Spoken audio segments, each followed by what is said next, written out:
हैशिमोटो जो कि टोक्यो में रहता है और इसकी उम्र तकरीबन 45 साल होती है। इसे नौकरी से निकाल दिया जाता है, जिसकी वजह से इसके माली हालात बहुत खराब होते हैं। एक दिन सुबह वो अपने कपड़े धोने के लिए धोबी घाट जाता है।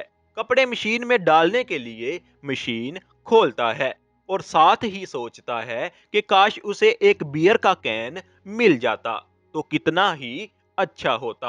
वो ड्रायर में गौर से देख रहा होता है कि उसे किसी चीज के गिरने की आवाज आती है, जो कि एक बियर के कैन की आवाज होती है। पहले तो उसे लगता है कि कोई गलती से ये यहाँ भूल गया होगा, लेकिन वो देखता है कि ये बियर तो ठंडी है। तभी धोबी घाट में सफाई करने वाला आ जाता है और उसे बताता है कि ये ड्रायर सबकी ख्वाहिशें पूरी करता है। हैशिमोटो सोचता है कि ये आदमी मजाक कर रहा है और वो उसकी बातों को नजरअंदाज कर देता है, लेकिन ये बूढ़ा आदमी इसको बताता है कि वो बिल्कुल सच कह रहा है। इस आदमी के जाने के बाद हैशिमोटो बियर का कैन खोलता है और ड्रायर में कपड़ों के सूखने का इंतजार करता है। वहां से एक लड़की भी गुजरती है जो कपड़े धोने आई होती है। हैशिमोटो की कभी भी किसी लड़की से बात करने की हिम्मत नहीं होती। यही वजह होती है कि हैशिमोटो अब तक जिंदगी में अकेला ही होता है। ये सीट से थोड़ा खिसक कर आगे हो जाता है ताकि उस लड़की को बैठने की जगह मिल जाए। तो मर तो फिर मर्दी है ना, कब तक नहीं फिसलेगा। वो लड़की उसके साथ बैठ जाती है।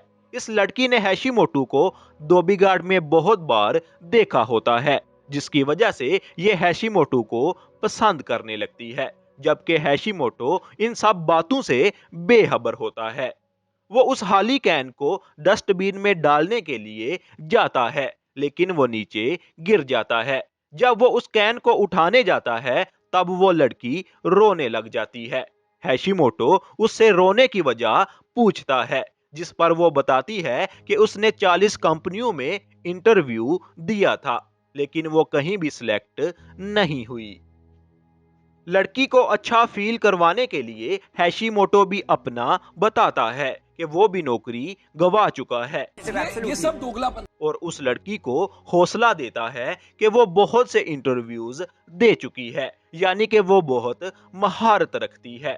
ये सुनकर लड़की अपने मसाइल को जरा अलग नजरिए से सोचने लगती है।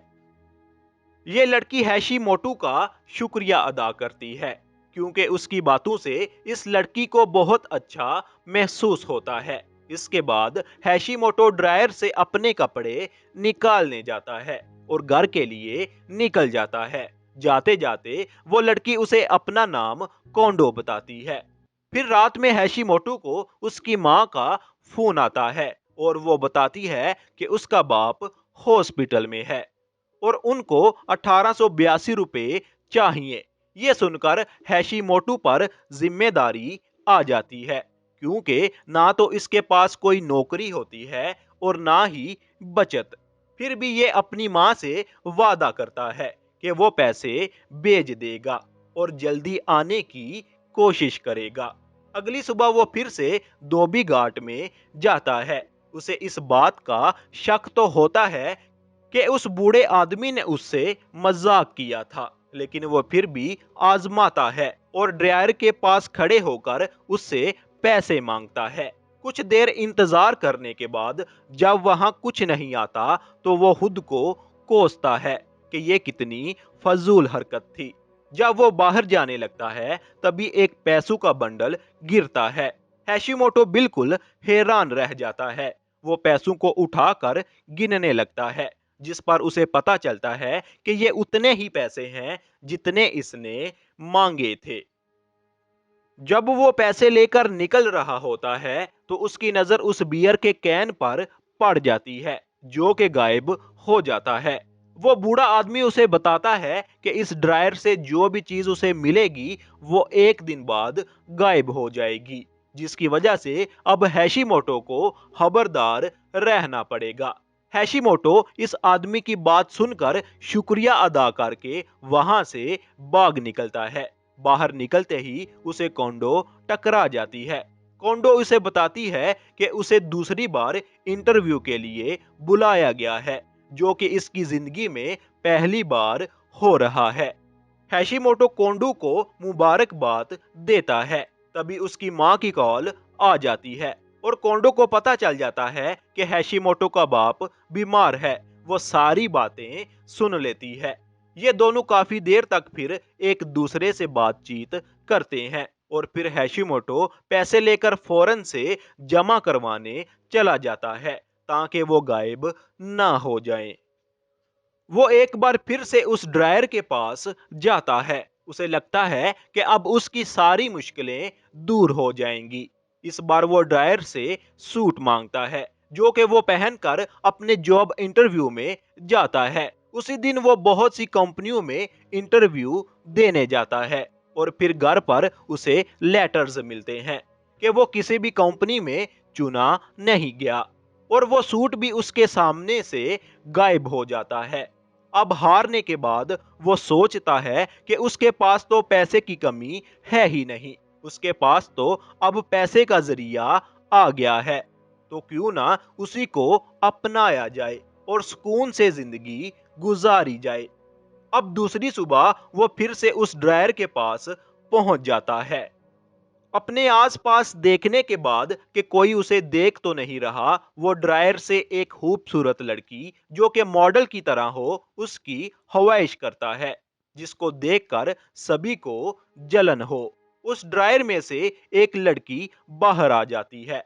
हैशिमोटो उसको अपने साथ घर चलने को कहता है, पर लड़की इसे जोरदार थप्पड़ मार देती है क्योंकि वो पहली ही मुलाकात में कुछ ज्यादा ही बोल जाता है। अब ये अपनी गलती से सीखने के बाद फिर से एक लड़की की ख्वाहिश करता है जो कि उसे प्यार करे।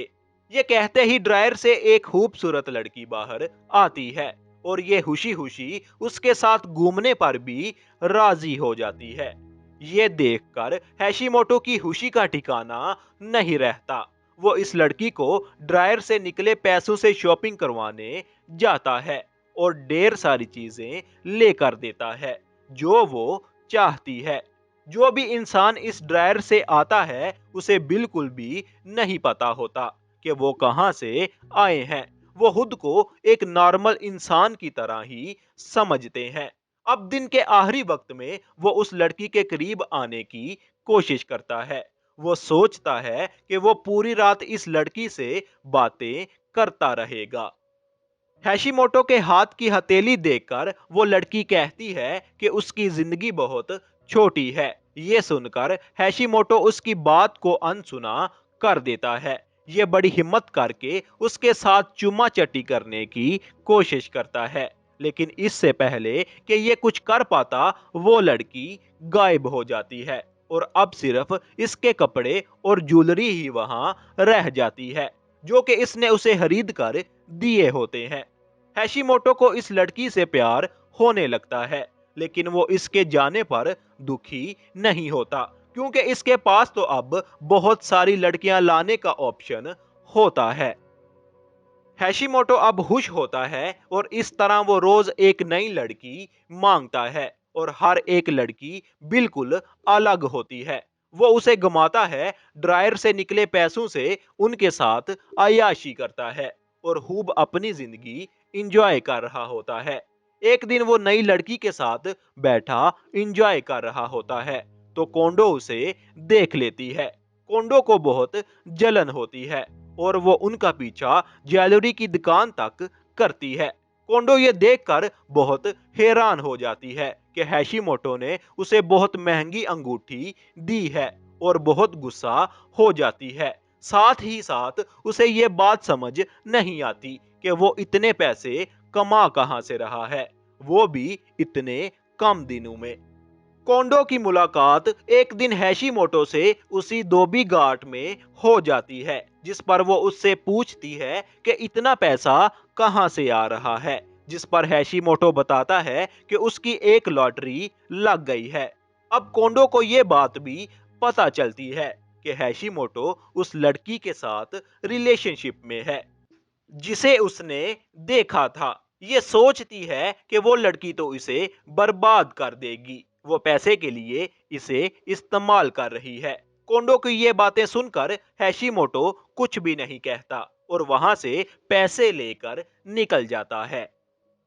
उसके बाद वो फिर से उसे घुमाने जाता है और लड़की को रेस्टोरेंट की छत पर ले जाकर उसे फिर से अंगूठी पहनाता है और उसे बताता है कि वो इससे बहुत प्यार करता है।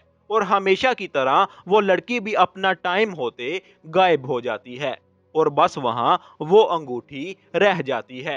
हैशिमोटो एक बार फिर से ड्रायर के पास जाता है। उसने हमेशा एक मासूम लड़की ही मांगी होती है। इस बार वो सोचता है कि अब एक चिकनी और सेक्सी लड़की मांगता हूं। जैसे ही वो लड़की बाहर आती है तो ये दोनों आपस में प्यार करने लगते हैं। ये देखकर कोंडो बहुत हैरान होती है और उनको देखने लगती है। हैशिमोटो उसे भी वही अंगूठी पहनाता है जो कि अब तक उसके पास जमा हुई थी। तभी हैशिमोटो की मां की कॉल आती है और वो उस लड़की को कुछ देर रुकने के लिए कहता है, लेकिन ये लड़की उसकी बात नहीं मानती। तभी वो कमरे से बाहर चला जाता है। कोंडो इस मौके का फायदा उठाकर कमरे में आती है ताकि उस लड़की से बात कर सके। कोंडो इस लड़की को कहती है कि तुमने पुराने हैशिमोटो को क्या कर दिया है, जिस पर यह लड़की हंसने लगती है। कोंडो इससे अंगूठी छीनने की कोशिश करती है। दूसरी तरफ हैशिमोटो अपनी मां से बात कर रहा होता है, जो उसे बताती है कि हो सकता है कि उसके बाप का अब ऑपरेशन हो, लेकिन उसे पैसे से ज्यादा उसकी जरूरत है। अब हैशिमोटो तो अपनी जिंदगी में लड़कियों के साथ अय्याशी में लगा होता है। तभी उसे वहां वही बूढ़ा आदमी मिलता है जो कि बताता है कि मैं ये बताना तो भूल गया था कि ड्रायर से जो भी इंसान निकलेगा वो एक दिन में गायब हो जाएगा। जिस पर वो हंसता है और कहता है कि ये बात तो मुझे मालूम थी। लॉन्ड्री में वो दोनों लड़कियां लड़ रही होती हैं और अब नई आई हुई लड़की वहां से चली जाती है। उसे ये लगता है कि हैशिमोटो उसे धोखा दे रहा है। जब हैशिमोटो वापस आता है तो कोंडो रो रही होती है। वो ख्वाहिश करती है कि जिस लड़के से वो कुछ दिन पहले मिली थी वो वापस आ जाए। हैशिमोटो उस ड्रायर के अंदर से बाहर निकलता है। उसने वही कपड़े पहने होते हैं जो उसने पहले दिन पहने हुए थे। हैशिमोटो को ये बात पता चल जाती है कि वो ड्रायर से बाहर आया है और ड्रायर ने कोंडो की ख्वाहिश मान ली है। इस तरह हैशिमोटो के पास अब जीने के लिए सिर्फ एक ही दिन है। उसी वक्त न्यूज में आता है कि एक ज्वेलरी शॉप से 626 रुपए गायब हो गए हैं। ये सुनकर हैशिमोटो जमीन पर गिर जाता है और कोंडो ये सब देखकर बिल्कुल समझ नहीं पाती कि ये सब क्या हो रहा है। इसी सस्पेंस के साथ यहाँ पर इख्तिताम हो जाता है।